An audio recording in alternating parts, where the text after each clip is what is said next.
தொடர் கனமழை காரணமாக திருவாரூர் மாவட்டம் கோட்டூர் அருகே அறுவடைக்கு தயாரான 750 ஏக்கர் குறுவை நெற்பயிர்கள் மழைநீரில் மூழ்கி முளைக்க தொடங்கியதால் விவசாயிகள் வேதனை அடைந்துள்ளனர்.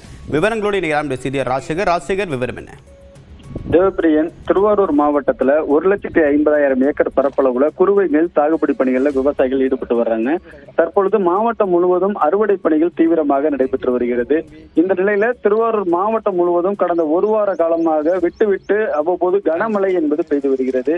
இதன் காரணமாக திருவாரூர் மாவட்டம் கோட்டூர் அருகே சபாபதிபுரம், இருள்நீக்கி, அதே போன்று வடக்கட்டளை உள்ளிட்ட பல்வேறு பகுதிகளில் அறுவடைக்கு தயாராக இருந்த 750 ஏக்கர் அந்த குறுவை நெல் பயிர்கள் தரையோடு தரையாக வயலில் மூழ்கி இருக்கிறது தண்ணீர்ல.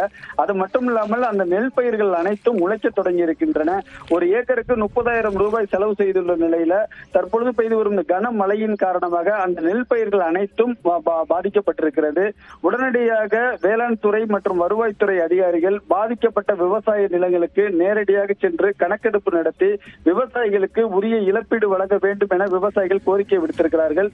அது மட்டும் இல்லாமல் அந்த கணக்கெடுப்பை நடத்தினால் மட்டுமே அடுத்த கட்ட சாகுபடி பணிகளை விவசாயிகள் மேற்கொள்ள முடியும். இல்லை என்றால் தற்பொழுது இந்த பயிர்களை அறுவடை செய்யக்கூட முடியாத நிலை ஏற்பட்டிருக்கிறது. ஆகையால் மாவட்ட நிர்வாகம் போர்க்கால அடிப்படையில் நடவடிக்கை மேற்கொள்ள வேண்டும் என விவசாயிகள் கோரிக்கை விடுத்திருக்கிறார்கள். தேவப்பிரியன்.